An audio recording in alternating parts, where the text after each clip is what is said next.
Noth. I wore my old Carhartt jacket that morning. The one with the frayed left cuff that my daughter had been telling me to throw away for 2 years. I didn't wear it to make a point. I wore it because it was cold, and because it was mine, and because I have never once in my life dressed for other people's comfort. That was the morning everything changed. But I didn't know that yet, when I was standing in the bathroom at 5:47 a.m., looking at a face I barely recognized, 54 years old, gray at the temples, a man who had built something real, quietly, without anyone watching, a man whose wife of 19 years had just told a judge that he couldn't afford to keep the heat on. I drank my coffee black. I always do. I locked the front door behind me and I drove myself to the courthouse in my '09 F-150 with the cracked dashboard and 187,000 miles on it. My attorney had offered to meet me in the parking lot. I told him I'd find him inside. I want to tell you this story the right way because it matters, not the legal parts. Those were almost secondary.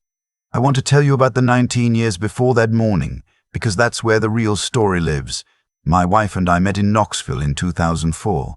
She was working the front desk at a hotel where I was staying during a job site visit. I was in construction management then, running crews for a mid-sized regional contractor. Nothing glamorous, steel-toed boots, site plans, early mornings. She was beautiful and sharp, and she laughed at things I actually thought were funny, which was rarer than I'd like to admit. We married in 2006. Our son Caleb came in 2008. Those early years were good. Genuinely good. I'm not going to pretend otherwise just to make the story cleaner. But I was also changing, slowly, in ways I didn't have the language for yet. I'd started a small LLC on the side in 2007, just a vehicle to take on a few small commercial contracts independently. Nothing my employer would have objected to. Different market, no conflict. I worked weekends. I drove to job sites at 6 a.m. on Saturdays while my wife slept. I didn't talk about it much because there wasn't much to talk about yet. It was just a thing I was building, quietly, the way I do everything. By 2011, it was generating about $200,000 a year in revenue. By 2014, closer to $800,000 a year in revenue. By 2014, closer to $800,000. I brought on a partner, a man named Gerald, who handled the financial side so I could stay focused on operations. We structured it carefully. Gerald's name was on most of the public filings. Mine was there, but not loud. Not the kind of thing you'd find with a casual search. My wife knew I had a side business. She knew I drove around on weekends. She knew money wasn't tight. What she didn't know, what she had never once asked about in enough detail to actually understand, was the scale of what it had become. I'm not saying that to blame her. I'm saying it because it's true, and because it matters to what happened later. By 2019, the company held contracts across 4 states. Commercial builds, industrial renovation, some municipal work. We had 34 employees on payroll. I had restructured ownership to a holding company incorporated in Wyoming. Entirely legal, standard asset protection practice, something any decent business attorney would recommend. The company was worth, on paper, somewhere between $4.1 and $4.6 million, depending on how you valued the active contracts. I was still driving the F-150. I was still wearing Carhartt. I had coffee at the same diner I'd been going to since 2009. The woman behind the counter, Darlene, knew my order. I tipped well. I didn't talk about money. And my wife had stopped asking me about my days sometime around 2016. I noticed it the way you notice a slow leak in a tire. Not all at once. You just realize one morning that you're riding lower than you used to. By 2021, she had a new group of friends. Women from the neighborhood whose husbands were doctors and partners at law firms, and the kind of people who talk about their Hilton Head houses the way other people talk about the weather. She started going to things without mentioning them to me first. Started coming home later. Started looking at my jacket the way a person looks at something that embarrasses them. She asked me once, in the kitchen, why I didn't do something with myself. I asked her what she meant. She gestured vaguely at me, at the jacket, at the boots by the door, at the truck in the driveway, and said I could at least try to look like I was doing well. I told her I was doing fine. She said that wasn't what she meant. That was the last real conversation we had about it. She filed in March of 2023. I wasn't surprised. I had felt it coming the way you feel. Weather before it arrives, a pressure change, something in the air. Caleb was 15 by then, old enough to feel everything and too young to be carrying any of it. The night she told me, Caleb was upstairs doing homework. I sat at the kitchen table after she went to bed and I thought about him up there, headphones on, trying to pretend he hadn't heard. I thought about how much of a kid's life is spent learning to pretend. I called my attorney the next morning. His name is Walt, and he has been handling my business legal work for 11 years. He is not cheap, and he is not flashy, and he is exactly the kind of man you want in your corner when things get serious. Walt listened. Then he said, "How much does she know?" I told him. There was a pause. "Okay," he said, "let's be very careful about how we proceed." Her attorney was a man named Drayden. I looked him up. He ran a boutique family law practice in a nice part of downtown, drove a white Audi, and had a bio photo that made him look like he was about to explain something disappointing to you very calmly. The kind of lawyer who wins by making the other side feel small before the arguments even start. The first hearing was a preliminary conference. Procedural, mostly. But my wife came dressed like she was accepting an award, and Drayden came in like he owned the room, and they looked at me in my jacket and my clean but unremarkable slacks, and I watched Drayden almost smile. He said something quietly to my wife. She glanced at me and looked away. I sat down next to Walt. Walt is 61 years old and has the energy of a man who has seen everything twice and is no longer impressed by any of it. He set his folder on the table and didn't look up. "Comfortable?" he asked me, not looking at anyone in particular. "Fine," I said. The conference was short. They were filing for full physical custody of Caleb, citing what Drayden called significant financial instability on my part. The petition listed my salary from the contractor where I still kept part-time consulting work, $51,000 a year. It did not mention the holding company. It did not mention the Wyoming LLC. It did not mention the 4-state contract portfolio or the 34 employees or the $4.1 million in business assets. The petition, in other words, described a man who earned $51,000 a year and wore a Carhartt jacket and drove an old truck. Walt read it without expression. Then he closed the folder. "This is going to be interesting," he said. "I want to pause here and tell you about Caleb, because this was all for Caleb. Every decision Walt and I made in the months that followed, the patience, the restraint, the deliberate silence, it was because of my son. Caleb is the kind of kid who fixes things, not in a dramatic way, in a quiet, methodical way. He was 12 when he rebuilt a broken lawnmower engine by watching YouTube videos. He was 13 when he noticed that our neighbor, Mrs. Petrov, was having trouble carrying groceries and started doing it for her every week without being asked. He never mentioned it. I only found out because Mrs. Petrov told me. He plays guitar. Not well, he'll tell you that himself. But he plays it like he means it, which I've always thought matters more.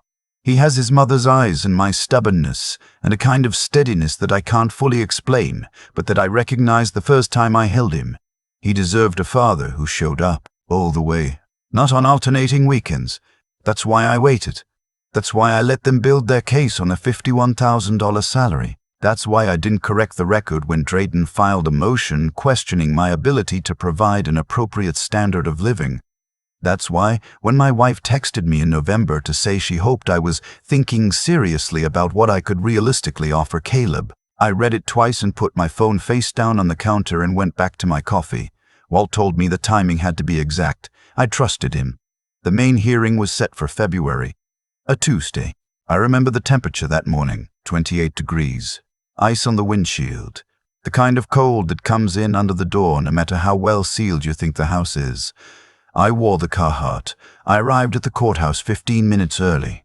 I got a coffee from the cart outside and stood in the cold drinking it. Walt found me there and we walked in together without saying much. That's one of the things I appreciate about Walt. He doesn't fill silence with noise. The courtroom was smaller than I expected. Wood paneling, fluorescent lights that hummed slightly. The judge's nameplate said, Patricia Mercer. I had done my homework on her. 22 years on the bench. Family law specialist. Reputation for precision and very little tolerance for theater. Drayden was already there. His suit was charcoal gray, almost certainly custom. He had 2 associates with him, both young, both carrying matching leather binders. My wife sat beside him, composed, her hands folded on the table. She looked at me when I walked in, just briefly, then she looked away. I sat down next to Walt. I put my coffee on the table. Walt moved it 12 inches to the left without comment. Drayden opened. He was good. I'll give him that. He framed the entire case around a simple image. A struggling man, underemployed, financially adrift, unable to provide stability for a teenage son. He used the word modest 4 times. He used the phrase limited resources twice. He said my wife, by contrast, had maintained a consistent household, a stable income, and a network of community and family support. He didn't look at me once during his opening. He didn't need to. Then he laid out the financials from the petition. $51,000 annual income. Rental on a 2-bedroom apartment. A vehicle with significant mileage. No documented assets beyond a checking account and a modest retirement fund. He paused at the end of that section. Let it breathe. Let the room absorb the image of a man who had come up short. Judge Mercer made a note. Then she looked up at Walt. Walt stood. He is not a tall man, and he doesn't have the theatrical delivery that Drayden has. He speaks the way a good contractor reads a blueprint, accurately, without performance. He said, "Your Honor, we have no objection to the financial picture Mr. Drayden has described. We will be supplementing it." Drayden's expression didn't change, but one of his associates glanced up from her binder. The morning moved through testimony. My wife spoke about the household, about Caleb's routine, about school and appointments and the things she managed. She spoke well. She had clearly prepared. Then Drayden called a witness. I hadn't expected Drayden. A woman named Patricia, a friend of my wife's from the neighborhood, who testified about observing the home environment and my wife's consistent engagement with Caleb's life. She was well-dressed and spoke in complete sentences and looked exactly like someone who would be called to testify in this kind of proceeding. Walt cross-examined her briefly. He asked whether she had spent meaningful time in my home as well. She said no. He asked whether she could speak to my relationship with my son from direct observation. She said, "Not really, no." Walt thanked her and sat down. Then it was my turn. I walked to the witness stand. I sat down. I adjusted the microphone slightly. Drayden stood up, smoothed his jacket, and approached with the careful, unhurried confidence of a man who thinks he knows exactly where he's going. He asked about my income. I confirmed the salary. He asked about my housing situation. I described the apartment. He asked about my housing situation. I described the apartment. He asked about my vehicle. I described the truck. Then he asked me, and he did this with a slight tilt of his head, a rhetorical move I recognized from people who like to telegraph their cleverness. He asked me whether, given my current financial picture, I genuinely believed I could provide Caleb with the kind of stability and opportunity he deserved. He left the question open like a trapdoor. I looked at him for a moment. Then I looked at Judge Mercer. "I believe I can," I said, "and I think the full financial record will bear that out." Drayden smiled slightly. "Mr. He checked his notes, then looked up. "I'm sorry, could you state your full legal name for the record?"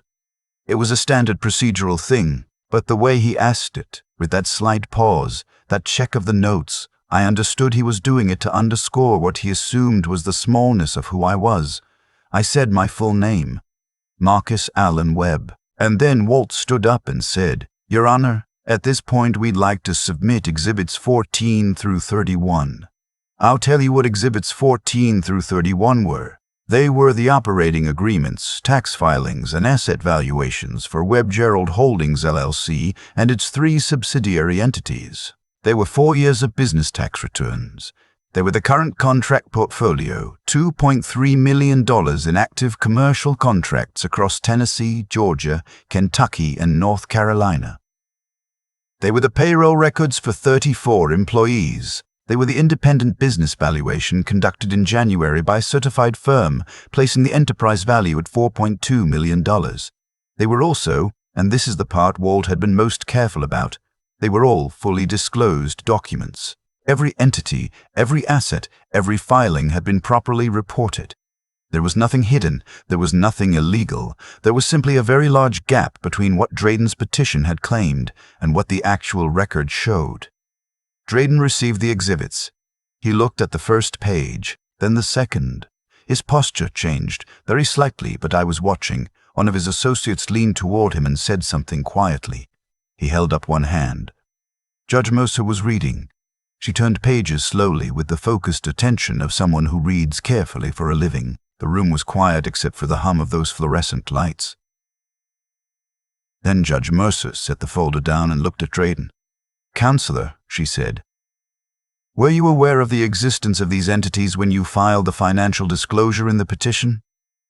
Drayden's jaw tightened slightly. "Your Honor, the petitioner's understanding was that." "The petition," Judge Mercer said, and her voice didn't rise, but it didn't need to, represents to this court that the respondent's annual income is $51,000 and that his assets are limited to a checking account and retirement savings. Are you telling me that your office conducted an asset search prior to filing?" Drayden said they had conducted reasonable due diligence. Judge Mercer looked at him for a long moment. "Mr. Borse." "Drayden," she said, "this court does not look favorably on financial representations that omit publicly registered business entities." I was looking at my wife. She was staring at the folder in front of Drayden. She wasn't crying yet. I want to be careful about how I describe what came next, because I'm not interested in making her look worse than she was. She had made choices. Some of them were bad. But she was also, in that moment, sitting at a table watching something she had built, a case around fall apart. And I know what that feels like in your chest. I do. What I will say is this. The case Drayden had constructed, the image of a financially marginal man who couldn't give his son a proper life, it didn't survive contact with the actual record. It didn't survive 20 minutes after Walt submitted those exhibits. Judge Mercer recessed for 30 minutes. When she came back, she was direct. She said the financial disclosures presented in the original petition were materially incomplete and that the court would be treating the full business record as the operative financial picture for both parties. She said that the custody determination would be made on the basis of Caleb's best interests and that financial resources, while relevant, were not the determining factor. She said that in her review of the record, she found substantial evidence of consistent, involved parenting on my part. School records showing my attendance at events and conferences. A letter from Caleb's baseball coach, testimony from Caleb's pediatrician about our family history of appointments. She said she was awarding primary physical custody to me, with generous visitation for my wife, to be reviewed in 12 months. Drayden was already writing. My wife had her hand over her mouth. Walt put his pen down. I looked at the table in front of me.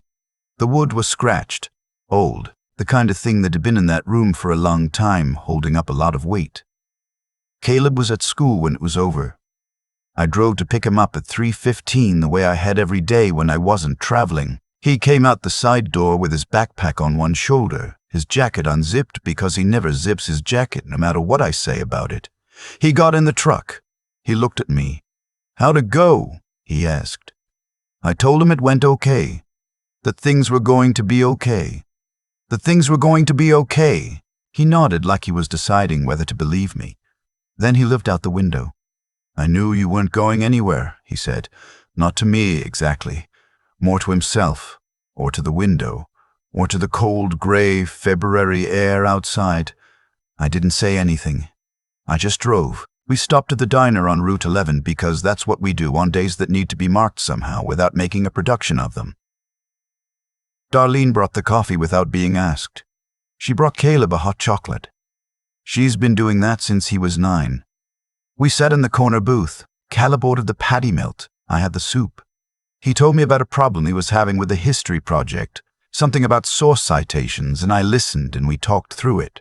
And outside the window, the town went about its business the way towns went about its business the way towns do, indifferent and ordinary and steady. At some point, Caleb put his elbows on the table and looked at me. "Dad," he said, How come you never told me? About the company? About how big it actually was?" I thought about that for a moment. It wasn't a simple question. "Because I didn't want you to think that was what mattered," I said. He thought about that. He's a deliberate thinker, always has been. He doesn't rush to respond. "Did Mum know?" "Not really," I said. "That's partly on me." He nodded slowly. "Did you know she didn't know?"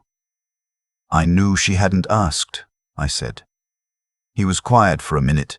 "That's a weird way to be married," he said finally. "Yeah," I said, "it is."